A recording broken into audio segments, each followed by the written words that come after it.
The fourth time she came through that door, I already knew. I knew, and I smiled like I didn't. Wrapped her sunflowers in craft paper like it was just another Tuesday. Handed her the change with steady hands, and watched her wheel herself back out onto the sidewalk without letting my face do anything stupid. I was very proud of myself, for about 11 seconds.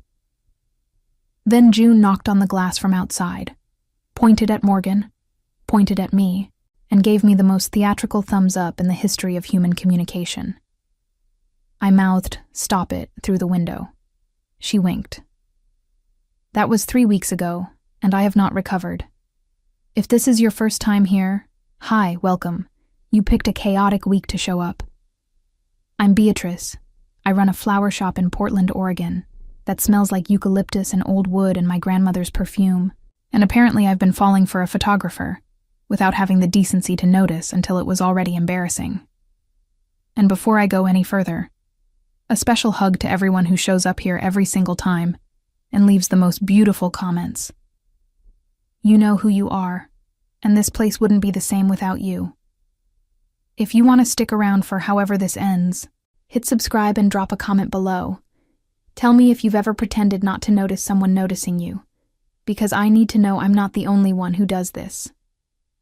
Now, let me back up, because the story doesn't start with Morgan. It starts with my grandmother, Grandma Helen, who built this shop from nothing in 1987 and ran it for 30 years with the kind of quiet stubbornness that I used to think was just her personality, and now I understand was survival. She left it to me 2 years ago when she died, and I said yes before I'd finished crying, which tells you everything about my decision-making process under emotional duress. The shop is small. 1 front room, 1 back room, 1 bathroom whose pipes have very strong opinions about cold mornings.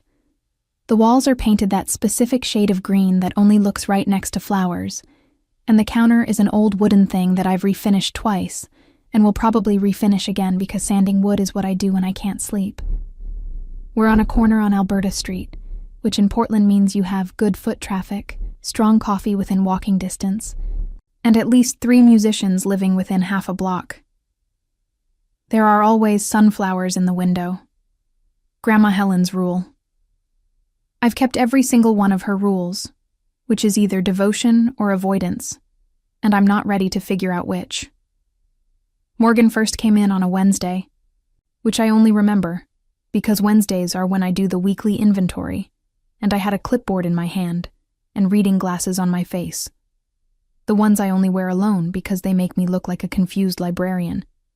She came through the door, and the little bell rang, and I looked up and immediately regretted the glasses. She was in her wheelchair, camera bag across her lap, and she looked around the shop the way people look at places they immediately want to photograph. Not like a tourist, like someone who sees architecture in ordinary things. She bought sunflowers, a small bunch, nothing extravagant. Said they were for her apartment. Paid in cash, said thank you, left. The whole thing took 4 minutes. I put the reading glasses away and went back to the inventory and told myself absolutely nothing had happened, which was true, and also felt like a lie. She came back the following Wednesday. Different reason this time. She said she was buying flowers for a friend's birthday. I wrapped them. She paid. We talked for maybe 7 minutes about whether peonies or ranunculus were more reliably cheerful, which is a deeply specific conversation to have with a stranger, and I liked it more than I should have. She left. I finished the inventory. I did not think about her for the rest of the day. I thought about her for the rest of the day. 3rd Wednesday. Flowers for her mother. 4th Wednesday. That one. She came in and said, "And I want you to understand." She said this completely calmly, like it was a normal sentence. "I think sunflowers are the only flowers that look happy to see you." And then she looked at me when she said it. Not at the sunflowers. At me. That was when I knew. Not the kind of knowing you can argue yourself out of. The other kind. The kind that sits down in your chest and makes itself comfortable and doesn't ask permission. I had been telling myself for 3 Wednesdays that I was just being attentive to a regular customer. Good customer service. Professional. That was over now. I charged her for the sunflowers. I did not say anything else. I handed her the change and kept my face very, very still. She smiled like she knew anyway. And I stood there behind that old wooden counter that smells like Grandma Helen's perfume, holding absolutely nothing together on the inside, thinking, this is going to be a problem. Here's something nobody tells you about falling for someone slowly. It's sneaky. It doesn't announce itself. It doesn't show up at your door with a sign. It just quietly rearranges your furniture while you're not looking. And one day you reach for something that used to be in one place, and it's somewhere completely different. And you stand there in the middle of your own life going, when did this happen? That's what the next 2 weeks with Morgan felt like. A slow, silent rearrangement of everything I thought I knew about my own Tuesday mornings. Except it was Wednesdays. It was always Wednesdays. The first thing I noticed, really noticed, beyond the sunflowers and the pretexts and the way she looked at me on that 4th visit, was the camera. Not the big one she carried in the bag across her lap.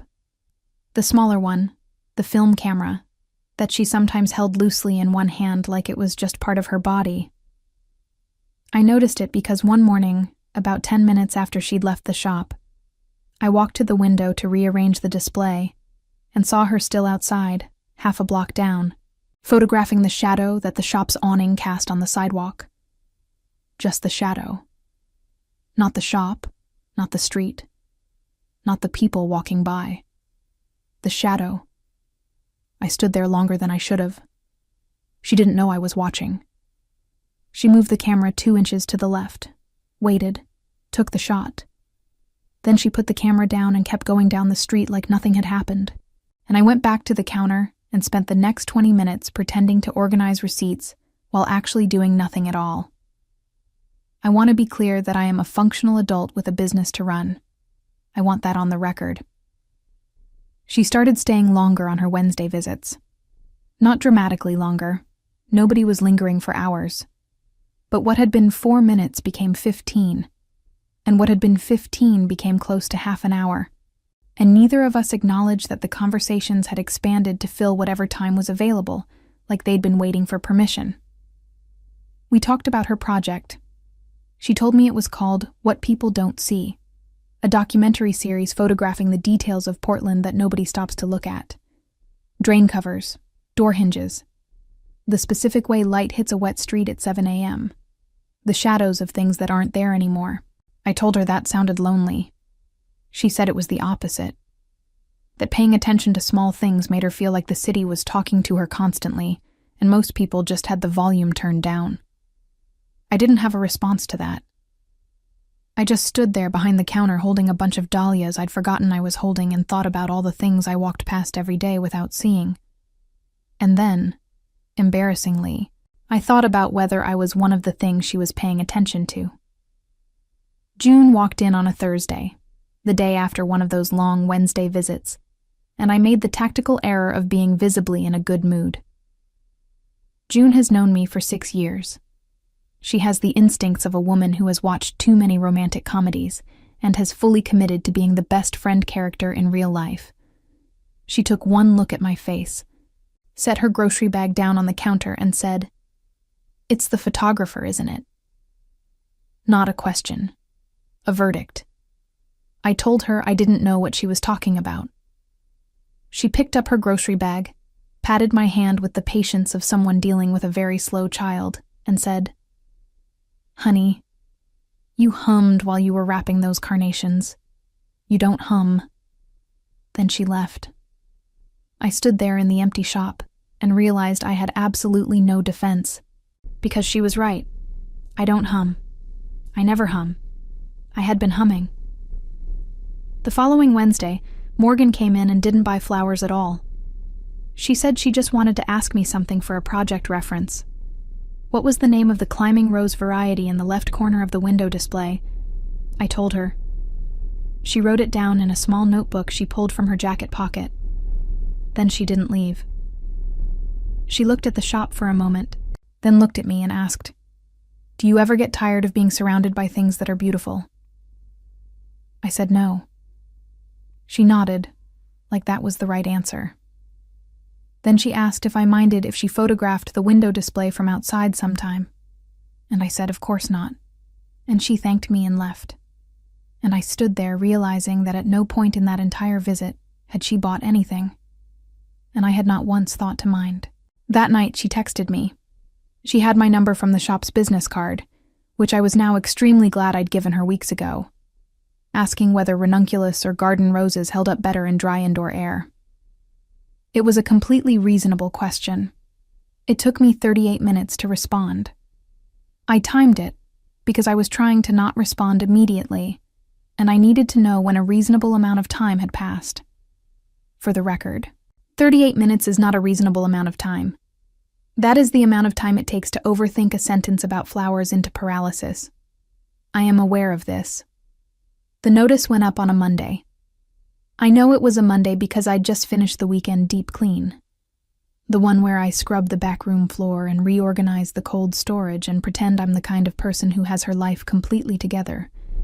And I was feeling, briefly, like things were fine, like the shop was solid, like Grandma Helen's green walls and her sunflower rule and her old wooden counter were going to be there indefinitely, the way things you love always feel like they're going to be there indefinitely, right up until they aren't. The property management company sent the letter by email and also taped a physical copy to the front door, which felt unnecessarily thorough. The building had been sold. The new owner was increasing rent. The new number was not a typo. I had 60 days to either agree to the new terms or vacate. I sat down on the stool behind the counter and read it 3 times. Then I read it a 4th time, in case the 4th time changed what it said. It did not. I put the letter face down on the counter and went to the back room and watered every single plant that needed watering and several that did not. And when I ran out of plants, I stood at the sink with the water running and looked at the wall and did the math I already knew the answer to. The new rent was nearly triple what I paid now. The shop made enough to be stable, not enough to absorb a hit like that. I had 60 days and no good options, and a grandmother who wasn't here to tell me what to do, which was the part that actually broke something open in my chest when I let myself feel it. I did not cry. I want that noted. I turned the water off and went back to the front and flipped the sign to open, and had a completely normal Tuesday. I helped a man pick out an anniversary arrangement for his wife.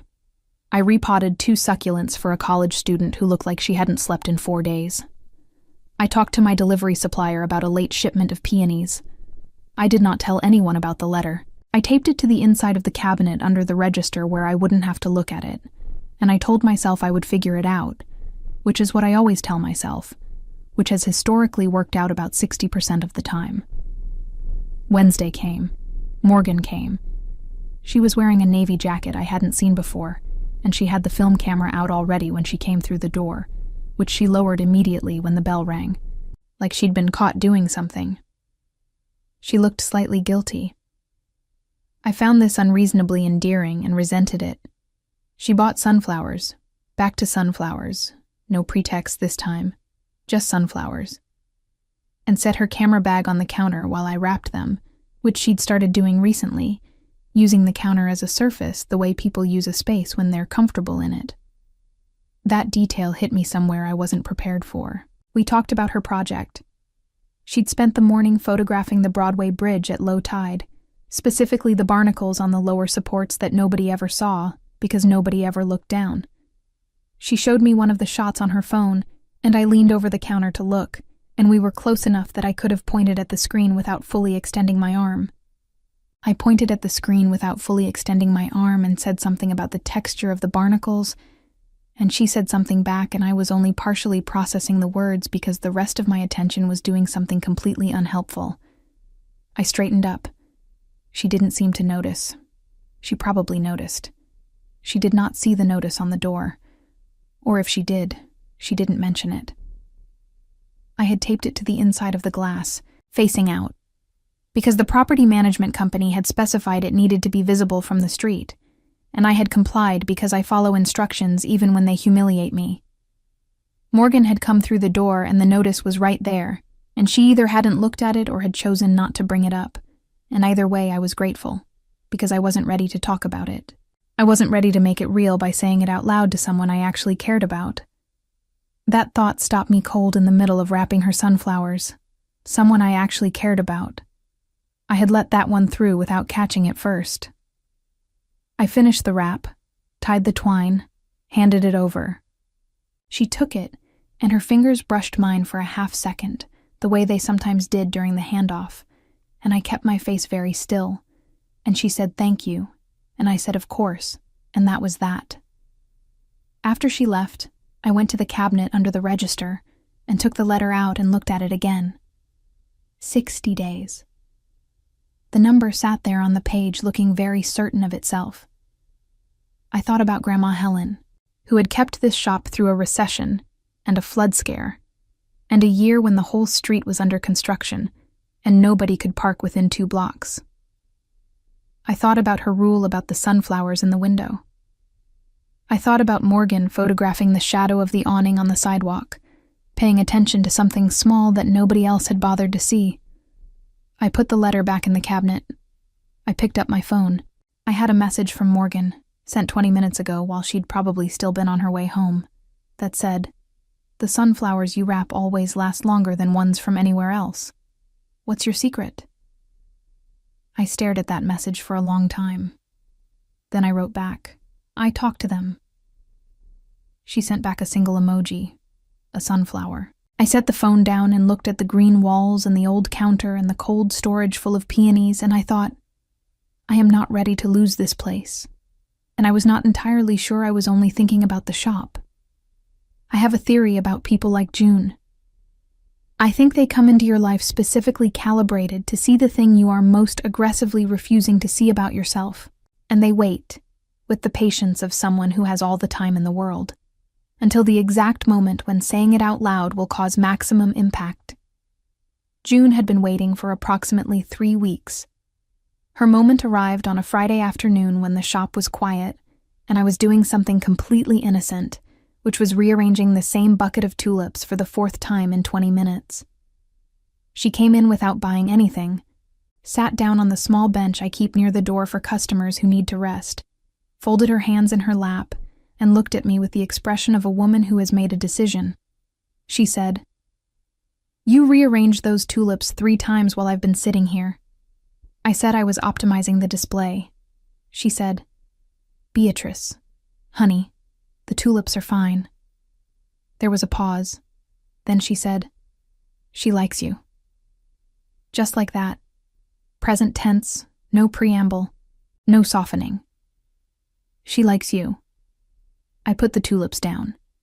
I picked them up again. I said I didn't know what she was talking about, which at this point was a response so automatic it had lost all meaning. Like a word you've said so many times it stopped sounding like a word. June looked at me with infinite patience and said, "The photographer, Morgan. She came in on Wednesday and spent 25 minutes in a flower shop and left with $12 worth of sunflowers and a reason to text you that night. That is not a woman who came for flowers." I opened my mouth. I closed it. June nodded like my silence was confirmation, which it was, and stood up and picked up her bag and said, "I'm not telling you what to do. I'm telling you what I see. There's a difference." Then she patted the tulip bucket once, like she was consoling it on my behalf, and walked out. I stood in the empty shop, and the tulips stood in their bucket, and we both just existed there for a minute, equally unoptimized. June has a gift. I don't always appreciate it in the moment. I always appreciate it eventually. The thing is, and I said this to no one, only to myself, in the back room that night while I was closing up. The thing is, I knew June was right. I had known for a while. The problem was not the knowing. The problem was the architecture of what knowing meant. Morgan came in every Wednesday. Morgan texted occasionally with flower questions that were probably not entirely about flowers. Morgan looked at me sometimes in a way that made the shop feel smaller and warmer and more present than it usually did. All of that was real. But I also had 60 days to figure out if I was losing Grandma Helen's shop, and my emotional bandwidth was not a renewable resource. And starting something, or admitting something, in the middle of that felt like very poor planning. This is what I told myself. I was very convincing. Friday became Saturday. Saturday, I got a text from Morgan at 9 a.m. that said, completely unrelated to flowers. Do you know if the Alberta Street Market runs through October? I did know. I told her yes, through the last Saturday of October, sometimes into November if the weather held. She said thanks. Then, 4 minutes later, do you ever go? I looked at that message for a long time. It was such a small question. It was doing a lot of work for a small question. I wrote back, sometimes. You? She said, I've been meaning to. Good light on Saturday mornings. I said, it is. She said, maybe I'll see you there sometime. I put the phone down and picked it up and put it down again. Maybe I'll see you there sometime. That sentence had the structural innocence of a casual comment, and the emotional weight of something considerably larger, and I was a 38-minute response time kind of woman dealing with a maybe I'll see you there sometime, which meant I was completely outmatched and I knew it. I did not go to the market that Saturday. I told myself it was because I had inventory to do. The inventory took 40 minutes. I spent the remaining time of a perfectly good Saturday morning sanding a section of the counter that did not need sanding. Sunday was quiet. Monday, I had a call with my accountant, who confirmed what I already knew about the numbers, which was that the new rent figure lived in a different universe than my current revenue. She said words like options and timeline, and difficult but not impossible in the careful tone that people use when they mean this is going to be very hard. I thanked her, and hung up and sat at the counter for a while. Then I opened the cabinet and looked at the letter and closed the cabinet again. 60 days was now 53 days. Time had the audacity to keep moving. Wednesday came with the reliability of a thing you are simultaneously dreading and counting on. Morgan arrived at her usual time, camera bag on her lap, and this time she had a coffee. 2 coffees, actually, in a cardboard carrier, and she set one on the counter in front of me before I could say anything. I didn't know how you took it, she said, so I guessed. If I'm wrong, I'll drink both. It was a oat milk latte. It was exactly how I took it. I picked it up and said, you guessed right. And she looked quietly pleased with herself in a way that did serious damage to my composure. We drank coffee and talked for 40 minutes. She told me about a shot she'd been trying to get for 2 weeks, the reflection of a specific building in a puddle on a specific corner that only appeared when it rained at a certain angle. I told her about the time Grandma Helen had driven 2 hours to a flower farm in the Willamette Valley because she'd read they had a variety of peony that had been discontinued and had come home with 300 stems and absolutely no regrets. Morgan laughed, really laughed, not politely, and said, she sounds like someone who knew exactly what she wanted. I said, she always did.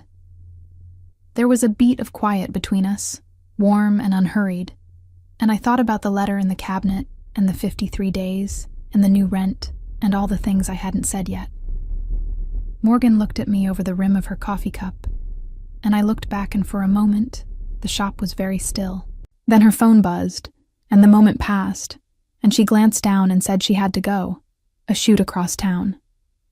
She tucked the camera bag back onto her lap and headed for the door, and at the door she turned and said, same time next week? Like it was already a standing arrangement. Like it had been one for a while. I said, I'll be here. She smiled, that particular smile, the one I'd stopped pretending I didn't catalog, and the bell rang, and she was gone. I stood there holding a coffee cup that was still warm, and thought about a woman who drove 3 hours for discontinued peonies and always knew exactly what she wanted. I thought about how I was not, historically, that kind of woman. and I thought about how maybe it was time I tried. I found out about the exhibition from a customer. That's the part I keep coming back to. Not from Morgan, not from a text, not from any kind of conversation that would have given me even 30 seconds to prepare my face before my face had to react to something. From a customer, a regular named Patricia who came in every other week for white ranunculus and had the very specific habit of knowing everything that was happening on Alberta Street before anyone else did. She came in on a Thursday, 2 days before the opening, set her bag on the counter, and said, "Did you know there's a photography show going up at the Wayward Gallery about this block? I saw them hanging prints this morning. Your shop is in half of them." She said it the way you'd mention the weather, conversationally, like it was information I already had. I did not already have it. I smiled at Patricia and wrapped her ranunculus and charged her the usual amount and said something like, "Oh, how interesting," in a voice that sounded completely normal, which was a remarkable vocal performance given what was happening behind my eyes. After she left, I stood very still for approximately 1 minute. Then I took my jacket off the hook in the back room, flipped the sign to be back in 15 minutes, and walked the 4 blocks to the Wayward Gallery with the specific energy of a woman who has not yet decided whether she is about to do something reasonable. The gallery was mid-installation. There were 2 people on ladders, and a woman at a laptop near the back, and prints lined up along the floor waiting to be hung. I walked in, and nobody stopped me because I looked purposeful, which is a thing I've learned. If you walk into a space like you belong there, most people assume you do. I looked at the prints on the floor first. The shop's green walls, the cold storage door, slightly ajar, with light coming through at an angle I'd never noticed before. The window display from outside, sunflowers backlit by afternoon sun, the reflection of the street caught in the glass, my hands, just my hands, tying twine around a bundle of dahlias, the shot taken from across the counter without me knowing. Every single image was the shop. Every single image was mine. And not one of them had asked my permission to exist. I left before anyone talked to me. I walked back to the shop and turned the sign back to open and served 3 customers in a row with complete professional competence. And then, the moment the last one left, I called Morgan. She picked up on the second ring and said hello, and I said, "The Wayward Gallery, your show, my shop. When were you going to tell me?" There was a pause. Not a guilty pause, a careful one, which somehow was worse. She said, "I was going to tell you this week. I wanted to see if it came together first." I said, "Morgan, those are photographs of my shop, of my hands, of my grandmother's counter. You took them without asking." Another pause. Then, "I know. I should have asked. I'm sorry." The apology was real. I could hear that it was real. That made it harder, not easier, because I didn't want to be unreasonable, and I could already feel myself being unreasonable, and I knew why I was being unreasonable, and I didn't want to say that part out loud. So instead, I said something that I have regretted every day since. I said, "I don't need to be someone's project, Morgan." The silence that followed that sentence was a different kind of silence than any we'd had before. Flat, careful, the kind that means something has landed somewhere it cannot be taken back from. She said very quietly, "That's not what this is." I said, "I'll talk to you later." And I hung up. She didn't come in the following Wednesday. I told myself I wasn't counting. I was absolutely counting. I knew by 10 a.m. that she wasn't coming, and I spent the rest of the day being extremely productive in the aggressive way that I am productive when I am avoiding feeling something. I repotted 4 plants that didn't need repotting. I reorganized the ribbon drawer, which is a task so tedious it usually takes an emotional crisis to motivate it. I wiped down every surface in the back room. I did not look at my phone more than 7 or 8 times per hour, which for me in that particular state was practically monastic restraint. The show opened on Saturday. I know because Patricia came in and mentioned it with the energy of someone reporting on a neighborhood event, telling me there had been a good crowd Friday night, and someone from a local arts blog had covered it, and people were talking about the block, about the businesses, about what the neighborhood was losing to rising rents. She said the photographs were beautiful. She said there was a lot of feeling in them. She said people had been standing in front of the ones of the flower shop for a long time. I said, "That's great, Patricia," and smiled and meant approximately 40% of it. The part I couldn't say, the part that was sitting in the middle of my chest like something I'd swallowed wrong, was that I understood why Morgan had done it. Not in the way that made it okay that she hadn't asked, but in the way that meant her instinct had been generous, not intrusive. She had seen the notice on the door. She must have seen it.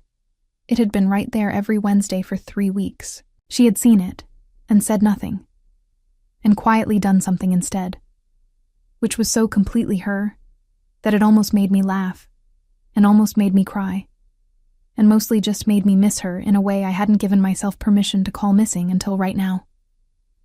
I closed the shop at 6 and stood outside for a moment in the October air and looked at the notice still taped to the door. 41 days now. The sunflowers in the window were fresh.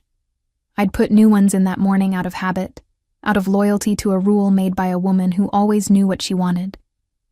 Down the street, 4 blocks away, there were photographs of this shop hanging in a gallery that Morgan had put together without being asked, because she'd seen something worth saving and had done something about it instead of waiting. I thought about that. I thought about what I'd said to her on the phone. I don't need to be someone's project. And I thought about how fear has this particular talent for dressing itself up as dignity. I went back inside. I locked the door. I looked at my phone, and there were no messages from Morgan, and I had not sent any either, and the silence between us had been 6 days long and was starting to have a weight to it. I sat down behind Grandma Helen's counter and put my hands flat on the wood, and thought about a woman who drove 3 hours for discontinued peonies, and always knew exactly what she wanted. I thought about how I had driven nobody anywhere. I thought about how I had hung up the phone. Outside, 4 blocks away, photographs of my grandmother's shop were hanging on a gallery wall in the dark, telling a story I hadn't known was being told, and I was sitting here alone in the middle of it. The week after Morgan stopped coming felt like a week with the sound turned down. I don't know how else to describe it. The shop was the same. Same green walls, same cold storage hum, same bell above the door. But something in the frequency of the place had shifted, like when you've had music playing in the background for so long that the silence after feels louder than the music ever did. Customers came and went. I wrapped flowers and made change, and answered questions about care instructions and seasonal availability, and I did all of it correctly and professionally, and with absolutely nothing left over at the end of the day. I went home, I came back. I did it again. This is called functioning. I was very good at it. Monday, I watered the orchids. All 7 of them. I want to be precise about this because it matters. 3 of them genuinely needed water, 2 of them were borderline, and 2 of them were completely fine and did not need anything from me at all. I watered all 7. I did it methodically, starting from the left, moving right, giving each one exactly the right amount. And when I finished, I stood back and looked at them and thought, this is what I do. I take care of things. I keep things alive. I follow the rules of the person who taught me, even when she isn't here to see it, and I do not let things die on my watch. Then I thought about Morgan and the 6 days of silence, and went to the back room to reorganize the supply shelf, which I had already reorganized on Saturday.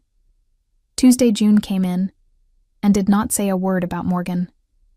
This was so unusual that it was almost more unnerving than if she had. She came in, bought a small bunch of alstroemeria, asked me how the peony shipment had gone, listened to my answer, patted the counter twice, and left.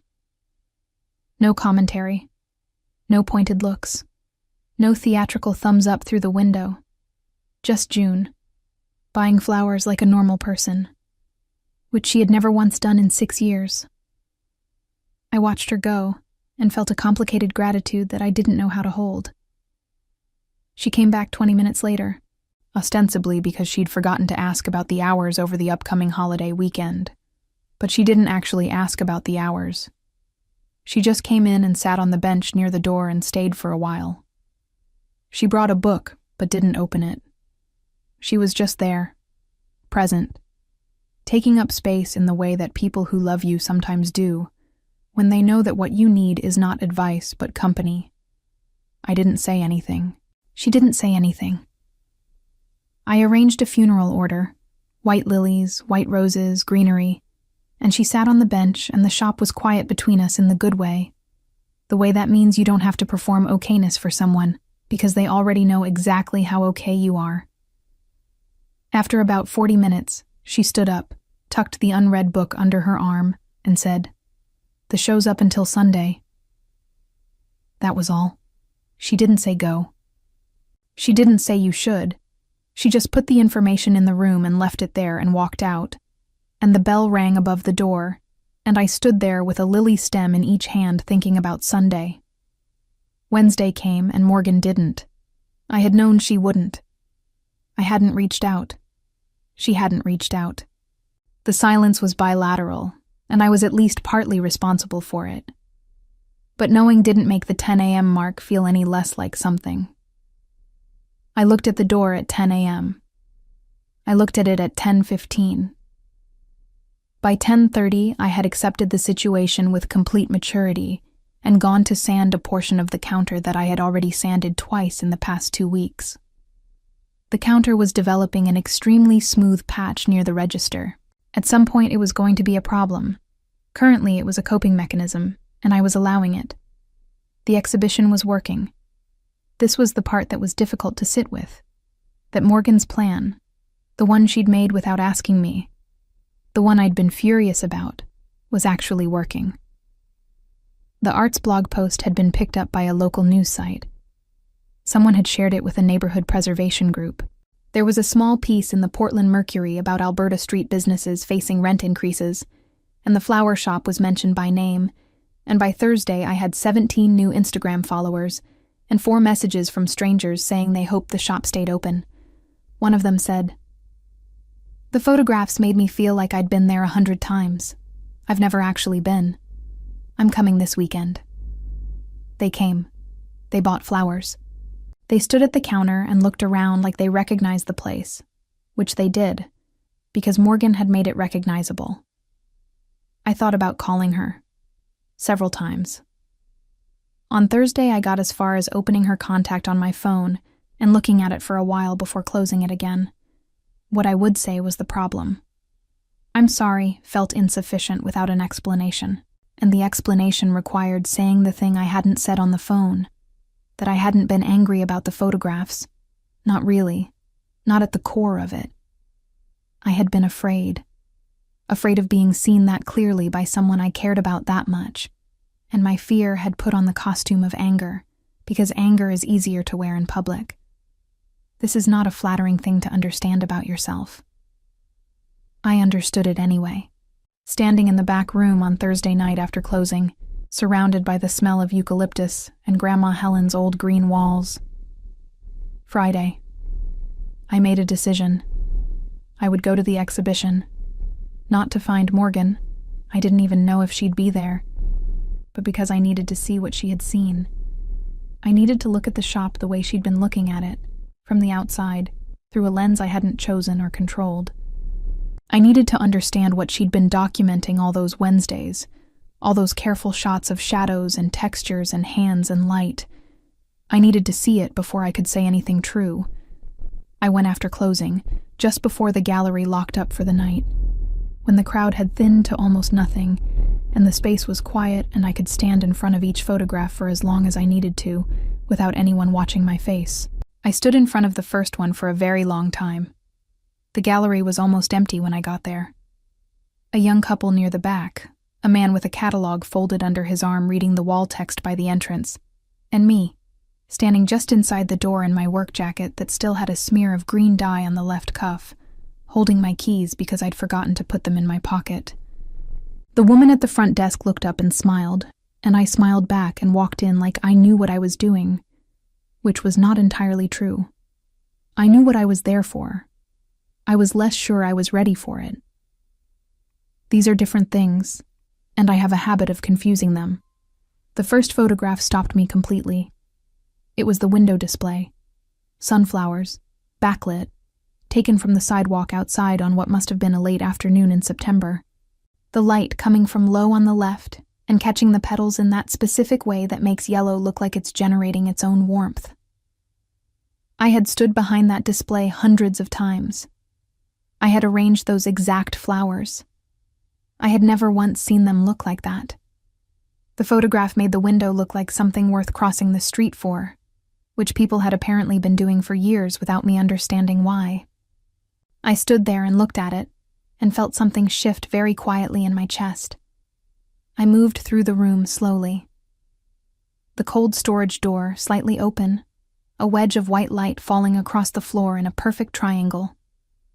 The counter from behind, taken from the doorway to the back room, a shot I couldn't have taken of myself because you'd have to be standing where I stood every day to get that angle, which meant Morgan had asked to see the back room at some point, and I had shown her, and she had already been paying that kind of attention even then. A bucket of ranunculus reflected in the glass of the front door, doubled, so there were 2 buckets, 2 blooms, the real one, and the ghost of it. Every image was the shop. Every image was ordinary. Every image looked like something I had been living inside of without knowing it was beautiful. Then I turned the corner to the back wall and stopped breathing for a moment. The back wall was different. The back wall was me, not my face. Morgan had never once photographed my face directly, and I understood now that this had been a choice, not an accident. But my hands, wrapped around dahlia stems, the twine half-tied, caught in the middle of something. My shadow on the floor behind the counter, long and stretched by afternoon light, reaching toward the door. The line of my shoulders from behind, bent slightly over a workbench, so focused on whatever I was doing that I had no idea I was being watched. And one more.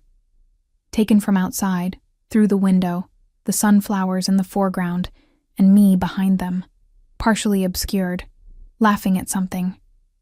I didn't know what. I didn't remember the moment. But there it was, caught and kept, existing now in a way it never would have if someone hadn't been paying attention. I stood in front of that last one for a long time. Long enough that the young couple from the back walked past me on their way out, and the man with the catalog left, and the woman at the front desk started doing the quiet closing time things that gallery staff do. Straightening, dimming a peripheral light, checking something on her phone. I didn't move. I was doing the math of all those Wednesdays, all those conversations that ran long, all those questions about flowers that were maybe not entirely about flowers, and I was adding it up against these photographs, and arriving at an answer that was so obvious I could not understand how I had needed to come to a gallery at closing time on a Friday night to find it. She hadn't been documenting the shop. She had been documenting me. The shop was the frame. I was what she was looking at. I heard the door behind me and assumed it was the desk woman telling me they were closing. I turned around. It was June. Of course it was June. She was in her coat, a canvas tote bag on one arm, looking at me with an expression I hadn't seen on her before. Not the comic exasperation, not the theatrical matchmaking energy, just something quiet and direct and fond. She walked over and stood next to me and looked at the photograph I'd been standing in front of. The one with the sunflowers, and the laugh I didn't remember. She looked at it for a moment, and then she said, without any of her usual performance, "She saw you, Beatrice, before you saw yourself." That was all. 6 words. She didn't elaborate, didn't add a punchline, didn't reach for the grocery bag or pat my hand. She just said it and let it land. And it landed with the specific weight of a true thing said at exactly the right moment by exactly the right person. I looked at the photograph. The woman in it was laughing at something she didn't know was being recorded. Completely unguarded. Completely herself. Framed by sunflowers in a shop that smelled like her grandmother. She looked like someone who belonged somewhere. She looked like someone worth documenting. I had told Morgan she'd made me a project. Standing in front of that photograph, I understood what I had actually said. That being seen felt dangerous. That being known felt like exposure. That someone paying that quality of attention to me specifically was something I had decided to be afraid of instead of something I was allowed to want. I had hung up the phone and called it dignity, and it had been nothing of the sort. It had been exactly what it was. Fear with better posture. June was still standing next to me. The gallery was very quiet now. I said, "I have to go talk to her." June said, "I know." I said, "I don't know what I'm going to say." She said, "That's okay. Go anyway." I went. Out through the gallery door and onto Alberta Street, the October air sharp and clean, the streetlights on, the block quiet on a Friday night. 4 blocks back to the shop, which I passed without stopping, and then 6 more blocks to the apartment building where Morgan lived. I had the address from a delivery I'd arranged for her weeks ago, back when I was still pretending everything was professional. I walked fast. I did not rehearse. Every time I started to construct a sentence in my head, I let it go, because I already knew that anything I planned would sound like a speech, and this was not a situation for speeches. This was a situation for the truth, which is messier than a speech and harder to take back, and the only thing that was actually worth saying. I stopped at the flower shop on the way. My own shop, my key, the lights off inside. I went to the cold storage and took out a single sunflower, the best one, the one that had the most time left in it, the one Grandma Helen would have put in the window. I locked up and kept walking. The sunflower was an absurd thing to carry. I carried it anyway. By the time I reached Morgan's building, my heart was doing something completely unprofessional, and I stood outside for approximately 30 seconds before I decided that 30 seconds was already too long and pressed the buzzer. She took a moment to answer the buzzer. Long enough that I had time to look down at the sunflower in my hand and have a very brief internal conversation about whether showing up at someone's apartment at 9 p.m. on a Friday carrying a single flower from my own shop was a romantic gesture or a cry for help. The intercom crackled, and she said, "Hello?" And I said, "It's Beatrice." And there was a pause. Not long. Maybe 3 seconds. But the kind of 3 seconds that contain a full decision. And then the door buzzed open. I went in. 3rd floor, apartment 307, which I knew from the delivery paperwork, and was now using in a context that the delivery paperwork had not anticipated. I took the stairs because the elevator looked slow, and I was trying not to give myself time to think. This was a sound strategy. Thinking had not been serving me well lately. I had been thinking for 6 days, and all it had produced was 7 overwatered orchids and a very smooth patch on my counter. The stairs were better. The stairs were just 1 foot and then the other, which was the level of cognitive demand I could handle right now. 3rd floor. The hallway smelled like someone was cooking something with garlic. Apartment 307 was the 2nd door on the left. I stood in front of it and knocked before I could revise the decision.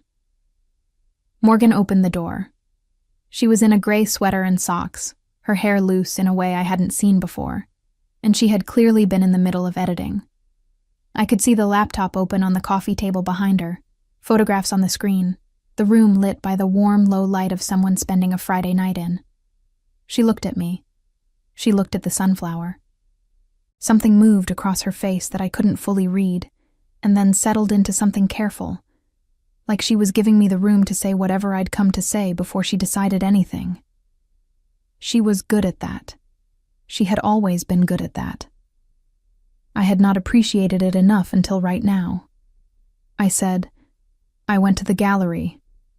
She nodded once, slowly.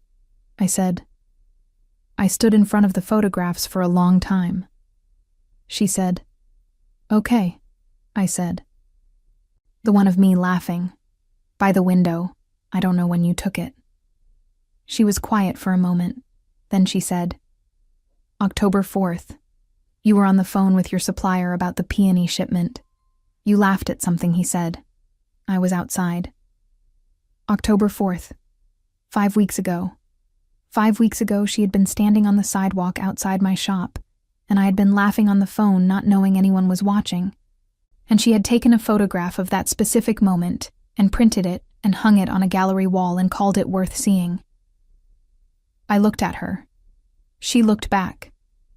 The hallway was very quiet. I said, I'm sorry for what I said on the phone, the project thing. She said, you were scared. Not a question. I said, yes. She said, I know. I should have asked before I did any of it. That part was mine. There it was. The thing about Morgan that I had been cataloging without meaning to. The thing that made her dangerous in the best possible way. She didn't perform accountability. She just had it, clean and direct, without making you feel guilty for needing it.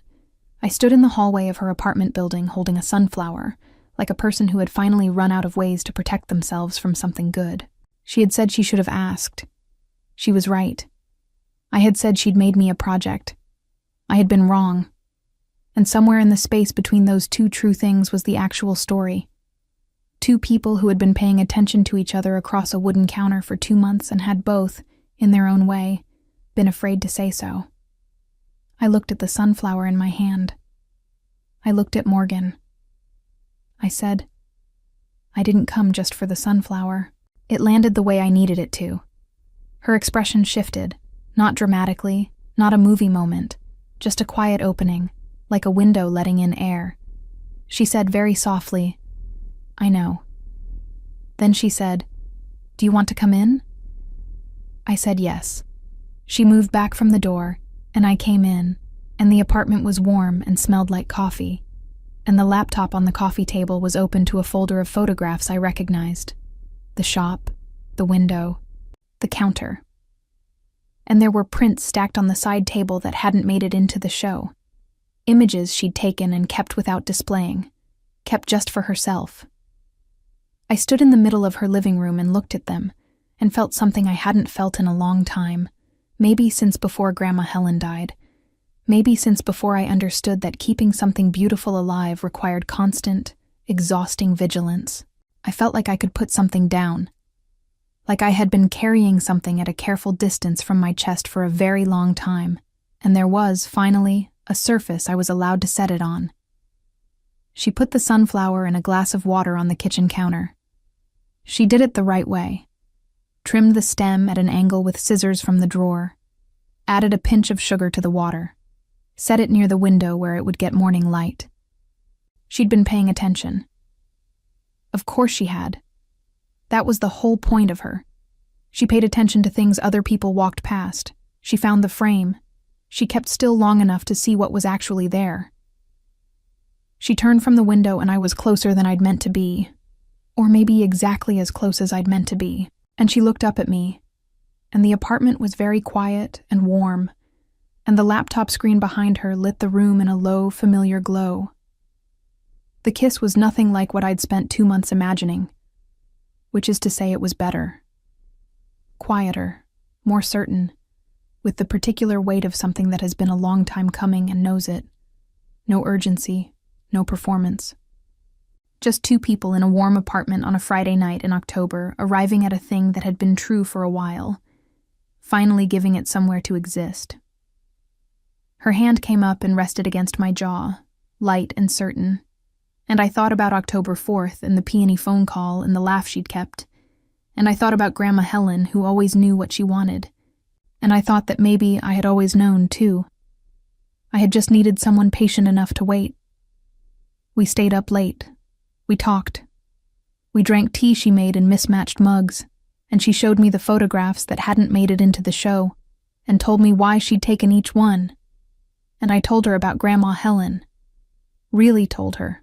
Not the edited version I gave customers, but the full one. The grief and the guilt and the love that didn't have anywhere to go when she died, except into keeping the rules about sunflowers in the window. Morgan listened the way she photographed, completely, without interruption, catching things I didn't know I was showing. At some point, I leaned my head against her shoulder, and she didn't make a thing of it, just shifted slightly to make the angle better. And we sat like that for a while in the quiet of her apartment, while October moved around outside. The shop survived. That's the end of the practical story. The neighborhood mobilization worked. There was enough pressure and enough press that the new owner agreed to a modified rent increase, still significant but survivable. And I spent January doing the math and restructuring costs and calling in every favor I had with suppliers, and it was fine. It is fine. The sunflowers are still in the window. Every single one of Grandma Helen's rules is still in place, which is devotion, I've decided. Not avoidance. Devotion. Morgan has a new favorite photograph. It's the only one in her collection where I'm looking directly at the camera. Standing behind the counter, one hand on the wood. Not quite smiling, but close. She took it on a Wednesday in November, 3 weeks after the night at the gallery. I didn't know she'd taken it until she showed me. I asked her when exactly, and she showed me the timestamp. And I remembered that Wednesday.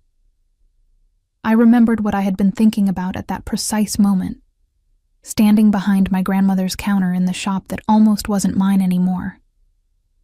I had been thinking about her. I didn't tell her that. She smiled like she already knew. And that's the whole story. From the first Wednesday to the gallery to the sunflower, I carried 6 blocks on a Friday night like a complete disaster of a person. Worth it. Entirely worth it. If you made it all the way here, thank you.